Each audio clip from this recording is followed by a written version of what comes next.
Dengan keberadaan kita di tempat ini, mari kita menghadirkan sekurang-kurangnya 3 niat. Yang pertama, kita beriktikaf di tempat ini. Dan iktikaf itu, Bapak Ibu sekalian, bukan ibadah khas Ramadan. Iktikaf itu adalah ibadah umum yang dilakukan di dalam Ramadan maupun di luar bulan Ramadan.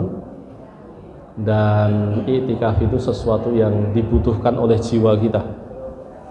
Kita itu kalau mengurusi dunia itu seperti tidak ada habisnya, sampai-sampai kemudian batin kita itu tidak terawat.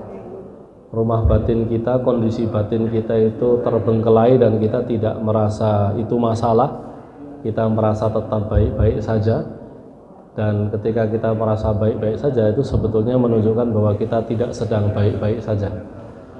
Oleh karenanya kita perlu untuk berada di rumah Allah Ta'ala, memarkirkan sebentar tubuh kita di rumah Allah Ta'ala, kita hubungkan hati kita dengan Allah Subhanahu wa Ta'ala, dan mulai memenuhi kebutuhan non lahiriah kita. Jadi iktikaf itu kebutuhan batin kita, lebih-lebih ketika kita sudah terlalu lelah dengan berbagai urusan dunia yang tidak ada habisnya. Yang kedua, Bapak Ibu sekalian, kita di sini menanti datangnya waktu sholat selanjutnya. Dalam hal ini adalah sholat Isya. Ada pahala dan ampunan di dalam penantian terhadap satu sholat ke sholat yang selanjutnya.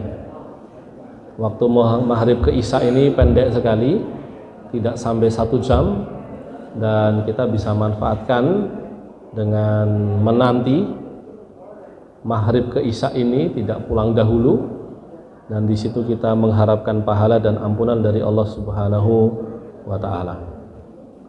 Yang ketiga, Bapak Ibu sekalian, kita beribadah dengan ibadah yang nilainya besar, melampaui pahala panjenengan sholat sunnah. Bahkan panjenengan sholat sunnah 1 jam 2 jam itu pahalanya bisa kalah dengan ibadah yang akan kita lakukan ini, meskipun hanya sejenak. Ibadahnya namanya adalah tholabul ilmi atau mencari ilmu. Bahkan Bapak Ibu sekalian, yang namanya mencari ilmu itu ibadah yang khas manusia, karena makhluk Allah yang lainnya tidak melakukannya. Kalau tasbih, ya, semua yang ada di semesta ini bertasbih, sebagaimana Quran menceritakan hal itu kepada kita. Kalau sholat, sebagian malaikat itu Allah tugasi untuk sholat. Ini saya dikasih snack ini, suruh makan apa suruh ngomong ini? Kalau saya makan nggak jadi ngomong. Bapak Ibu sekalian, ibadah tasbih dilakukan oleh semua benda di semesta ini. Ibadah sholat, sebagian malaikat melakukannya. Tetapi mencari ilmu itu ibadah khas manusia. Bahkan kalau kita bandingkan dengan beberapa aktivitas binatang, kita itu berserikat dengan binatang di beberapa aktivitas. Makan, ya sapi makan. Minum, ya kambing minum. Bereproduksi, ya ular aja reproduksi gitu. Tapi kalau belajar, nah itu ibadah khas manusia. Binatang, ya benda-benda semesta, binatang dan malaikat tidak melakukannya. Maka ada hadis yang sangat mengagumkan yang berbunyi, kun aliman au muta'alliman au mustami'an wala takun ar-rabi'ah fatahlik. Jadilah kamu alim, atau kamu jadi muta'allim, atau jadi mustami', dan jangan jadi selain itu sehingga kamu binasa. Jadi ahli ilmu, jadi pelajar, atau jadi peminat ilmu, peminat belajar, dan jangan jadi selainnya kemudian nanti Anda binasa. Ya, Bapak Ibu sekalian dirahmati Allah, ilmu itu membentuk banyak hal. Ya, bahkan kalau kita tidak hati-hati, kita tidak pernah belajar, sikap mental kita dalam menjalani hidup itu hanya berubah gara-gara ketanggor dengan peristiwa keseharian. Wis ngomong ke wong, wis mendino dilakoni, ngerasani yo dilakoni, apa dilakoni, tidak pernah ada proses evaluasi kecuali ketanggor. ketanggor, loro hati, hatinya terluka, baru kemudian melakukan evaluasi. Tapi belajarlah yang membuat kemudian kita mengecek banyak hal. Belajar membuat kita mengecek kembali niat-niat kita. Belajar membuat kita mengecek kembali keyakinan-keyakinan dasar kita. Belajar membuat kita mengecek kembali kualitas ibadah kita, kuantitas ibadah kita, dan sebagainya. Ada banyak hal yang harus kita lakukan dalam hidup kita, dan ilmu menjadi panduan bagi proses pelaksanaannya, dan oleh karena itu belajar mengulang ilmu-ilmu tersebut menjadi bagian dari kewajiban hidup tersebut. Nah, Bapak Ibu sekalian yang dirahmati Allah, kita duduk sejenak antara maghrib isya ini untuk 3 hal tadi. Kita beriktikaf, ya, merawat kembali batin kita yang porak-poranda, yang diantara tanda rusaknya itu adalah merasa ketika berbuat dosa itu tidak apa-apa, merasa bahwa perbuatan dosa kita itu tidak ada pengaruhnya dalam hidup kita. Nah, itu iktikaf berguna. Lalu kita menanti sholat selanjutnya serta kita bertolabul ilmi. Bapak Ibu sekalian yang dirahmati Allah, saya di WA oleh Ustadz Adam untuk mengisi materi, katanya berbagi dengan ustadz yang lain. Alhamdulillah, dan ustadz yang lain menggunakan materi yang sangat disiplin, yaitu menggunakan kitab Takrib dan Bulughul Maram. Itu sesuatu yang mantap begitu, itu standar santri. Tapi kemudian saya dititipi materi yang praktis, yang biasanya dipakai orang-orang modern. Kita manusia, ini sebagai pengantar Bapak Ibu sekalian, itu cukup kaget dengan peristiwa yang terjadi di tahun 1800-an kemari. Peristiwanya disebut dengan modernisasi atau kemodernan. Itu bukan hanya muslim saja, orang-orang non-muslim di Eropa saja itu terkaget-kaget. Karena sejak tahun 1800-an itu kemajuan pengetahuan, secara khusus ilmu pengetahuan terapan, sains dan teknologi, serta produk-produk turunannya itu gila nih, gitu ya. Apalagi pasca revolusi industri 1770-an itu, teknologi itu sudah sama sekali nggak kebayang oleh orang-orang terdahulu, ya. Dan itu ternyata pengaruhnya bukan hanya sekedar alat hidupnya yang berubah, tapi cara pandangnya juga berubah. Nah, saat itu umat Islam diuji Allah dengan banyak persoalan. Misalkan apa? Lembaga-lembaga politik di dunia Islam itu macet. Ya, kerajaan Mongol Islam atau Mughal yang ada di India kalah. Lalu Safawi yang di Iran kalah. Turki Utsmani itu juga sudah mulai tidak lagi jejak lagi jalannya, ya. Nah, itu berat sekali bagi umat Islam. Sementara orang-orang yang datang ke negeri-negeri Islam, Bapak Ibu sekalian harus cermat, ya, yang namanya penjajahan itu memang harus diakui, itu penjajahan yang dilakukan oleh negara-negara Kristen Eropa terhadap negeri-negeri kaum muslimin di Afrika Utara, Afrika Selatan, Asia Barat, Asia Selatan, Asia Tenggara. Jadi memang di zaman itu umat Islam itu jadi pesakitan semua. Yang menjajah itu orang-orang Eropa, awalnya bekas wilayah yang dulu dimakmurkan orang Islam, Spanyol dan Portugis. Lalu merembet, ikut-ikutan Inggris, Prancis, ya, Italia.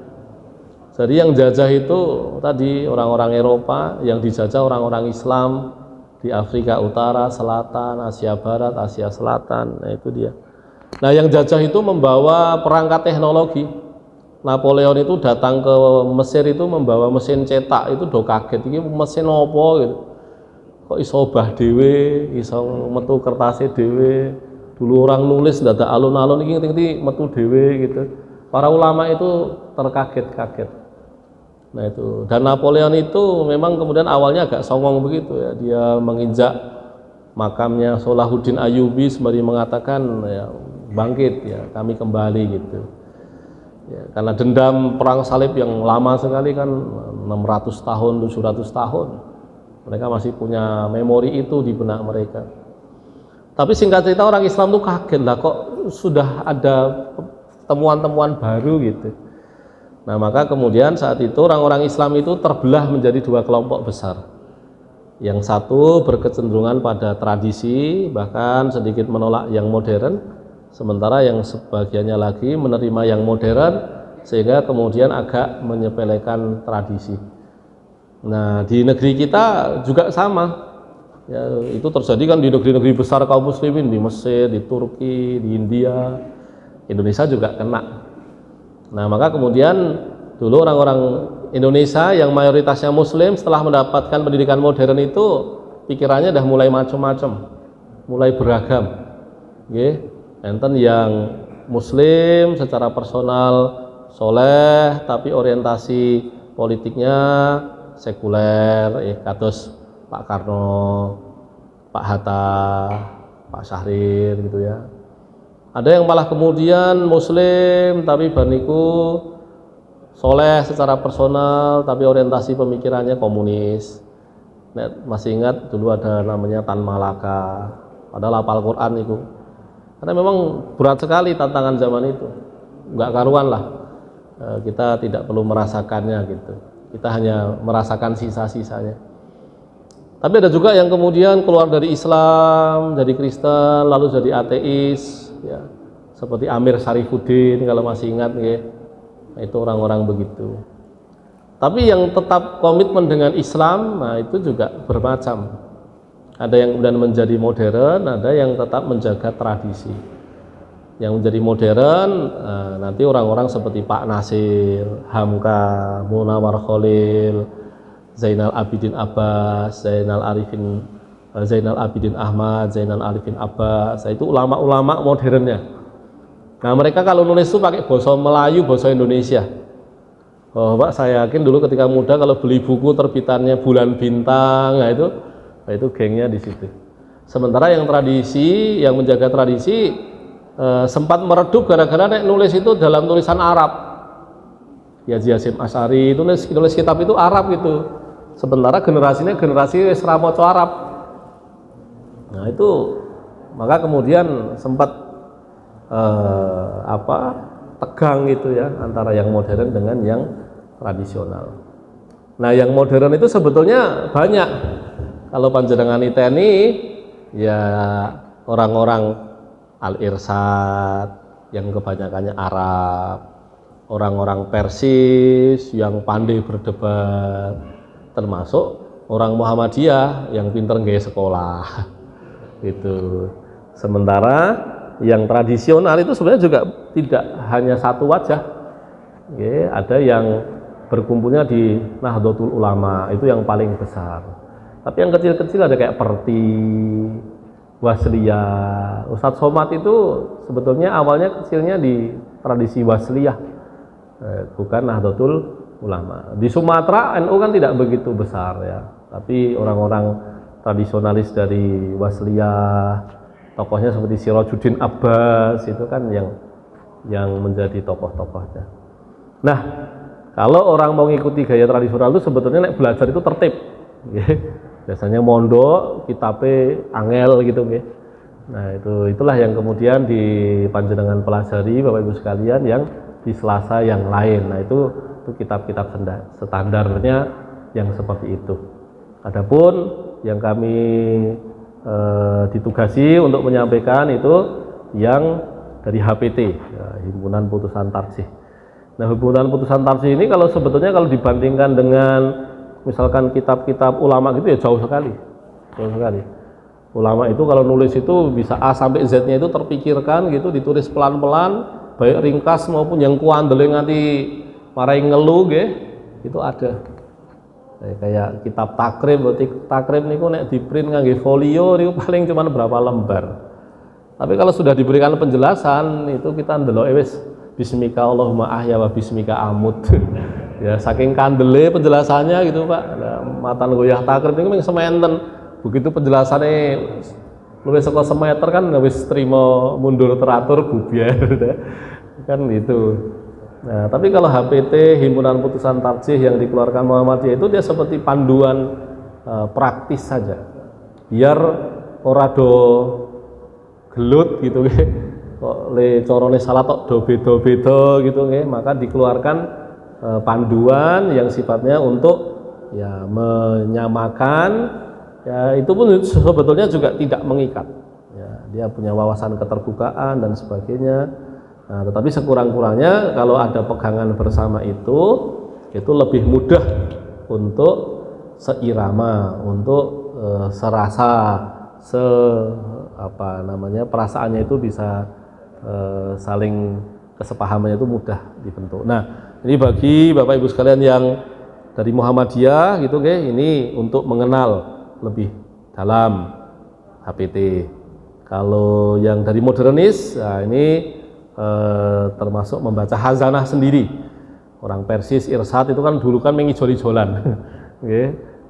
Dulu orang Persis Irsad Muhammadiyah mengijol-ijolan.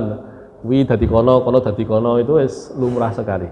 Tapi kalau bagi yang dari tradisi NU apalagi belajarnya tertib, nah ini hazanah praktis saja. Ini hazanah praktis yang bisa menjadi wawasan. Ya, dengan kita saling mendiseminasikan, saling mensosialisasikan, saling membacakan hazanah ilmu, itu kita tuh malah jadi longgar hatinya. Di antara ciri orang ratau sinau niku gampang nesu. Kenapa pandangannya sempit gitu ya. Bahkan kadang-kadang yang menjengkelkan adalah marah atau serius pada perkara yang seharusnya longgar. Nah, itu kan eman-eman energinya. Ada banyak perkara yang lain yang perlu kita selesaikan dengan energi yang besar. Oleh karenanya hal-hal yang tidak perlu diselesaikan dengan energi besar itu ya dibawa santai saja. Nah, di sini Bapak Ibu sekalian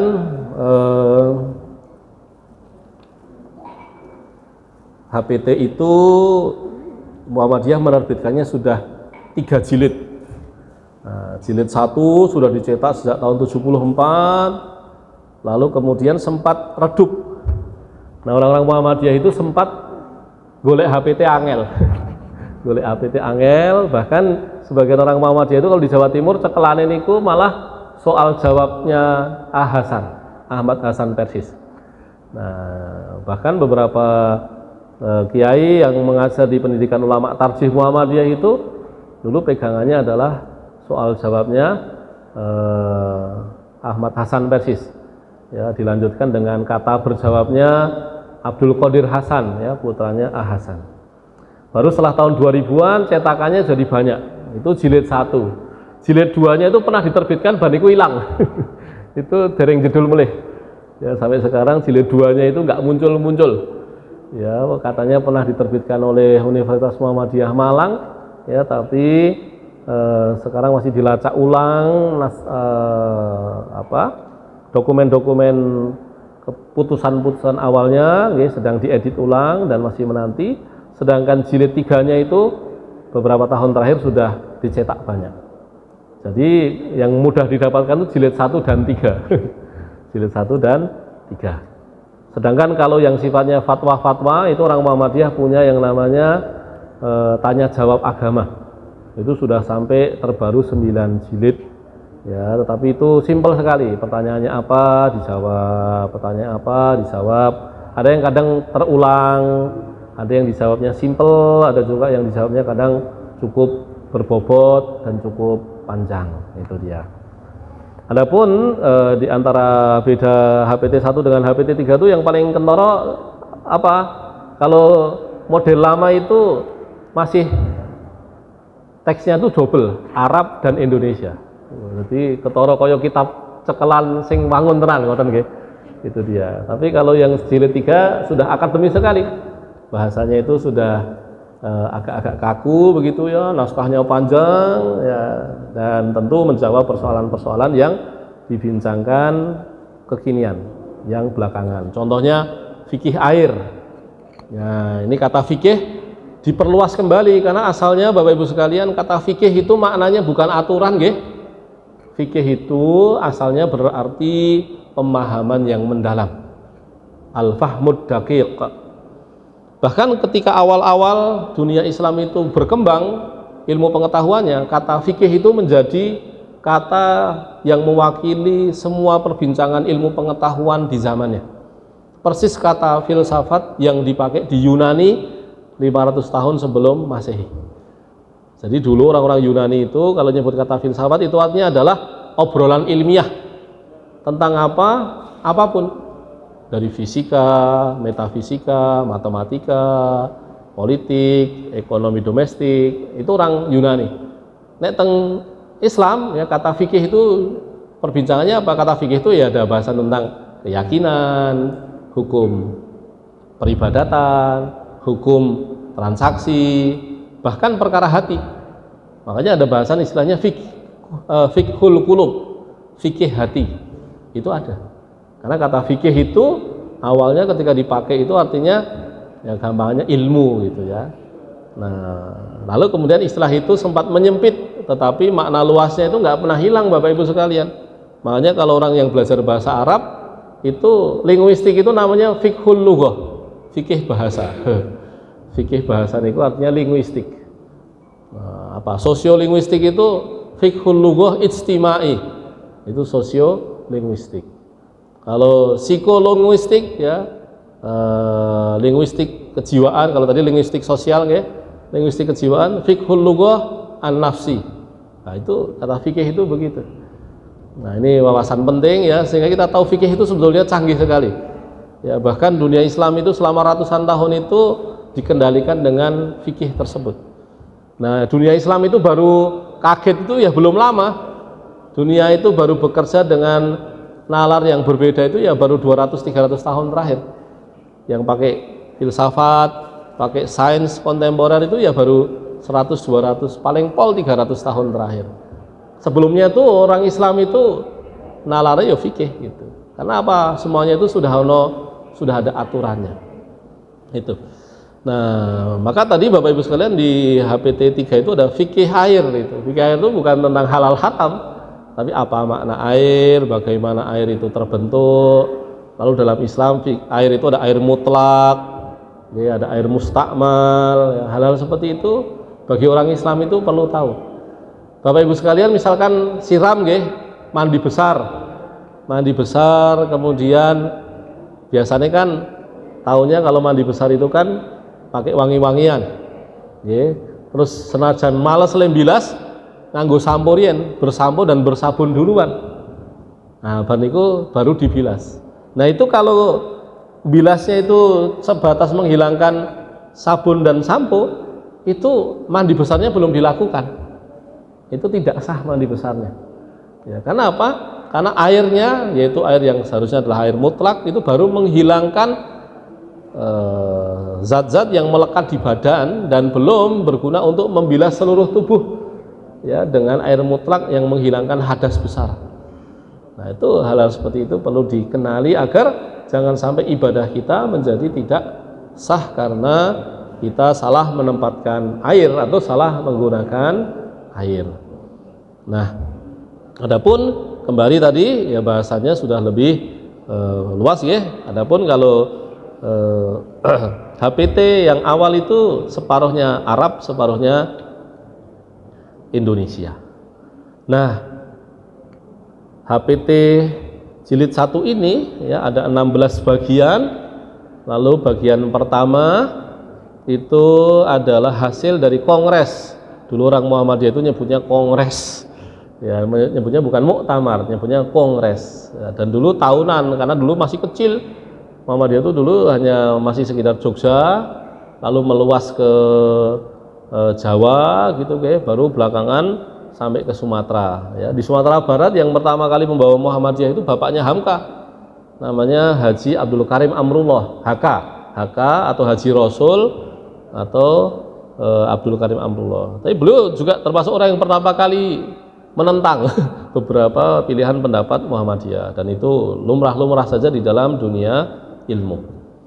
Nah, di Kongres ke-18 itu di Solo nggih, itu 30 Januari sampai 5 Februari 1929. Niku dereng enten Indonesia nggih. Niku Indonesia dereng wonten. Nah, ini majelis yang membidangi namanya Majelis Tarjih itu baru berdiri umurnya setahun. Karena dulu yang menokohi itu namanya Kiai Haji Mas Mansur. Nah, Kiai Haji Mas Mansur ini sebenarnya kiai kuat dari Jawa Timur. Dulu grupnya dengan Kiai Wahab Hasbullah. Tapi di tengah jalan keduanya memilih untuk pilihan kendaraannya berbeda. Kiai Mas Mansur tersentuh oleh Kiai Dahlan, kemudian mendukung pandangan-pandangan Kiai Dahlan. Sementara Kiai Wahab Hasbullah, yaitu beliau nderek Kiai Haji Hasyim Asy'ari mendirikan Nahdlatul Ulama. Nah, itu begitu. Nah, Kiai Mas Mansur ini karena alim ya, orang yang alim, bahkan belajarnya itu pernah sampai Mauritania. Mauritania itu Bapak Ibu sekalian niku Afrika kulon mentok. Wah niku. Berarti nek saking Mesir niku melakukan perjalanan darat itu kalau nggak salah 1000-an sampai 1500 kilo tuh. Mentok tekan kulon nggih di samping lautan ya. Itu ada negara namanya Mauritania. Dulu dijajah Prancis. Itu ada kampung namanya Sanggit. Itu niku kitab sing kandele 30 jilid kuwi dihafalke niku saking kurang gaweane niku. Dadi nek dihafal Quran niku ampuh niku, tapi nek teng mriko niku kitab kandele 30 jilid Lisanul Arab, kamus bahasa Arab paling kandel niku nganti 20 jilid niku dihafal, Pak. Niku teke isine apa niku nggih? Itu saking dan sampai sekarang, Pak, sampai sekarang. Itu sampai sekarang. Nah, dulu Kiai Mas Mansur pernah naik onta sampai sana. Dan beliau cerita dulu kiai-kiai di sana itu sugih-sugih, sing nyantri di situ dikai pangan ya, tiap hari dapat susu, daging, lulus belah ke sapi, ya sebelah ke unta, belah ke sapi, sangoni duit, kon gawe pondok neng negrine dewe, saking kayanya kiai-kiai di Sanggit pada masanya. Kalau orang nyebutnya singkit, itu Sanggit. Nah itu dia. Nah Kiai Mas Mansur ya tahun 29 setahun setelah mendirikan Majelis Tarsih barulah beliau mengajak rapat membahas tentang Kitabul Iman, Kitab Al-Iman. Nah, untuk berkenalan ya dengan hazanah. Jadi orang modern itu biasanya orang ngerti bahasa Arab. Nah, tapi di teks-teks lama itu masih memegang bahasa Arab. Bahkan dulu Suara Muhammadiyah awal-awal itu ngangge tulisan Arab. Terus nek saniki masih diterbitkan insyaallah boten enten sing maca. Nggih, karena sudah tidak ada, semakin jarang. Tapi sebetulnya Bapak Ibu sekalian kami menyemangati bahasa Arab itu sekarang mulai dipakai di banyak negara. Orang-orang Cina mulai mempertimbangkan penggunaan bahasa Arab. Ya, bahkan orang-orang Korea juga iya. Karena menurut pakar bahasa tahun 2060 bahasa Perancis itu sudah hampir punah. 2090 bahasa Inggris itu sudah langka penggunanya. Nah, dan di masa-masa itu bahasa-bahasa yang kita pakai hari ini itu sudah banyak berubah. Ya, arti-arti dari kata yang dipakai sudah banyak berubah. Nah, bahasa yang dianggap paling bertahan ya untuk menghadapi perubahan itu hanya bahasa Arab. Makanya orang-orang Cina sekalipun sudah mulai mempertimbangkan penggunaan bahasa Arab untuk menyimpan dokumen-dokumen penting mereka. Itu karena bahasa Arab itu dia punya sistem akar kata yang sangat canggih untuk menjaga agar makna-makna bahasa itu tidak berubah. Nah itu tadi Bapak Ibu sekalian, kemudian kita masuk ya tadi dari Kitabul Iman dahulu. Di sini nih ada muqaddimahnya, ada pendahuluannya.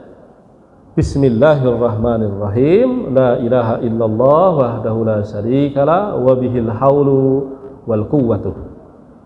Tiada ilah selain Allah, tiada bersekutu. Nah, ini saya bacakan terjemahan Latin bahasa zaman semontennya nggih. Nah, ini tahun 29. Tiada Tuhan selain Allah sendiri, tiada bersekutu dan dengannya lah adanya daya kekuatan. Nah, itu dia. Niki basa tahun 29 Pak. Niki basa tahun 29 nggih. Jadi jenengan jadi tidak terasa tua karena bahasa yang bahasa yang kita baca lebih tua lagi Pak. Nah, jadi kita semuanya berasa muda. Nah, ini bahasanya bagus sekali. Tiada Tuhan selain Allah sendiri, tiada bersekutu dan dengannya lah adanya daya kekuatan. Alhamdulillahi al-mubdi lil awalimi wal mu'idi lil arwahi ilal ajsami yaumal qiyamati. Segala puji untuk Allah yang menciptakan semua alam dan yang mengembalikan ruh kepada jasadnya di hari kiamat.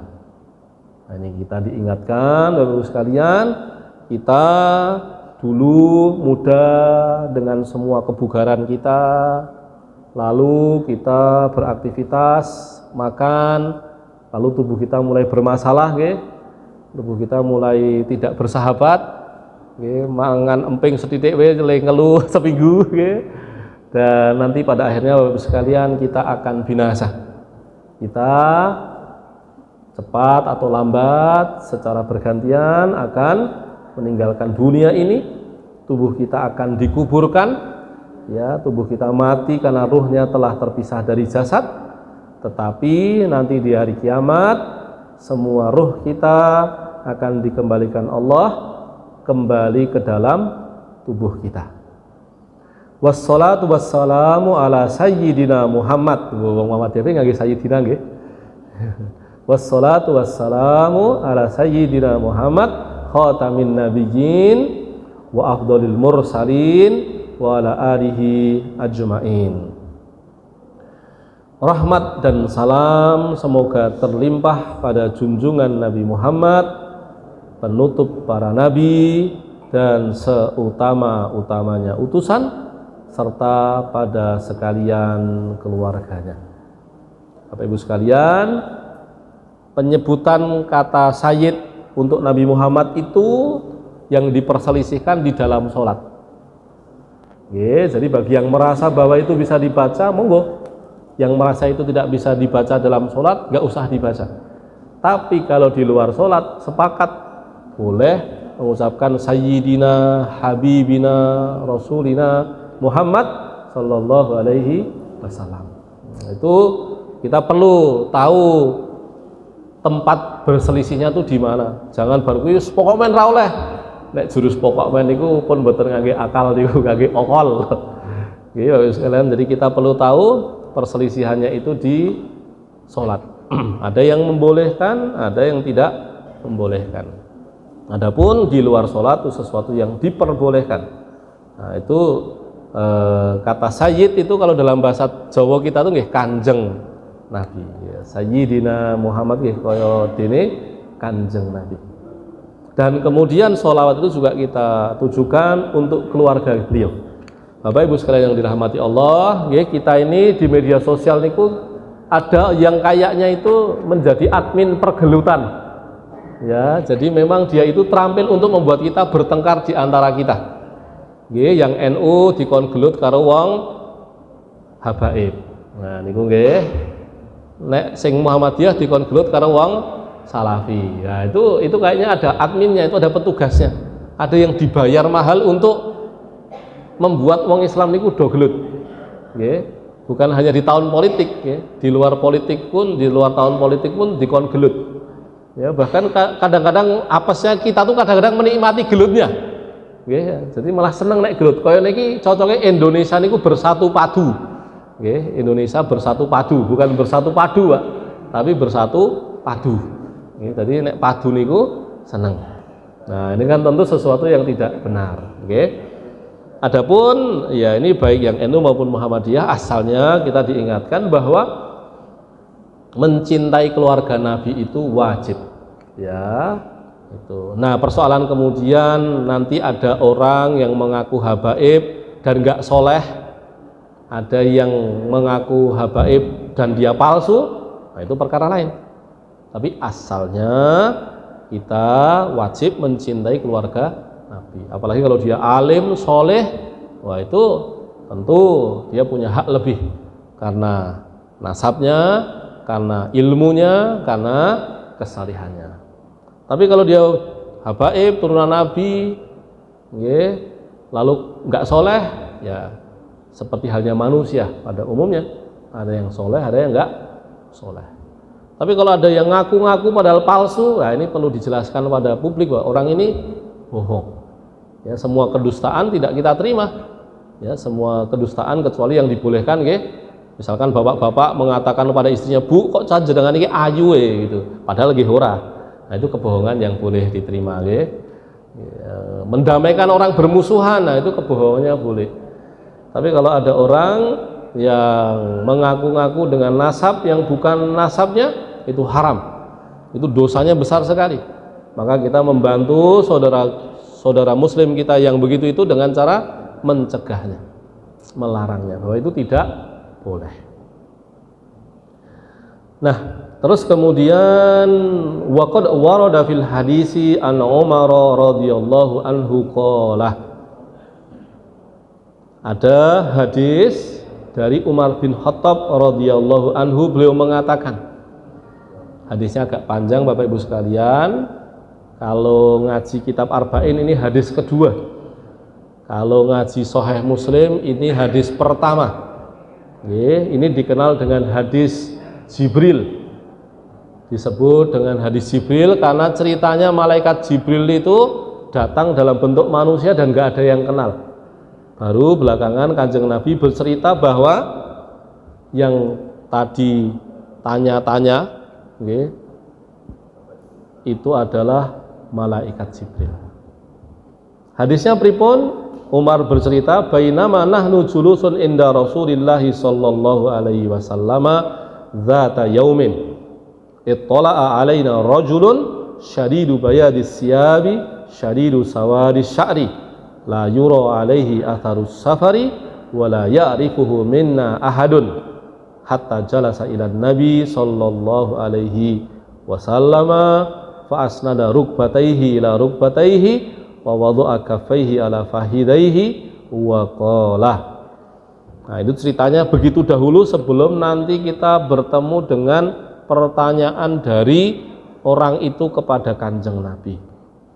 Nek dalam bahasa terjemahan tahun 29 bunyinya, tersebut dalam hadis dari sahabat Umar radhiyallahu anhu, tengah kami duduk pada suatu hari bersama-sama Rasulullah sallallahu alaihi wasallam. Tadi ceritanya sak tengok-tengok menika nggih. Datanglah seorang laki-laki putih bersih pakaiannya, hitam bersih rambutnya. Zaman niku belum ada rinso, belum ada sampo, tetapi bajunya putih bersih, rambutnya hitam pekat. Tak terkesan padanya tanda orang sedang bepergian dan tiada seorang pun di antara kami yang mengenalnya. Jadi orang ini adalah orang asing, kami nggak kenal, tapi kok tanda-tanda orang asingnya tuh nggak tampak. Tanda-tanda kucel, tanda-tanda capek, tanda-tanda berdebu, tanda-tanda merasa pengen gelis bali, ngoten nggih. Itu tidak tampak pada wajahnya. Tapi kami itu nggak ada yang kenal. Itu dia. Kemudian ia bersimpuh di hadapan Nabi dengan merapatkan kedua lututnya pada kedua lutut Nabi dan meletakkan kedua telapak tangannya pada paha Nabi. Lalu adzan. Maksudnya saat ini adzan. Allah, itu tadi pengantar untuk mengenal hazanah ilmu yang berkembang di kalangan muslim-muslim modernis, ya, secara khusus yang dikeluarkan oleh Muhammadiyah menjadi panduan. Nah, tadi kita masuk ke muqaddimah atau pendahuluan Kitabul Iman. Jadi awal-awalnya membahas tentang akidah dahulu, tetapi tidak terlalu panjang, hanya beberapa halaman saja. Nah, setelah Kitabul Iman ada Toharoh, Sholat, Jamaah, Jumat, Zakat, Siam, Haji, Jenazah, Wakaf, lalu kitab masalah 5 serta beberapa masalah lainnya.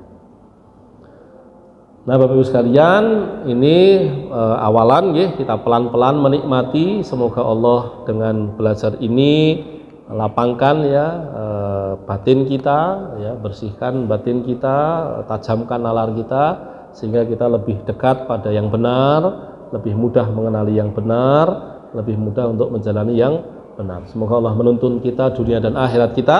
Insyaallah kita lanjutkan di pertemuan selanjutnya. Barakallahu li wa lakum wa sallallahu ala nabiyyina Muhammad. Assalamualaikum warahmatullahi wabarakatuh.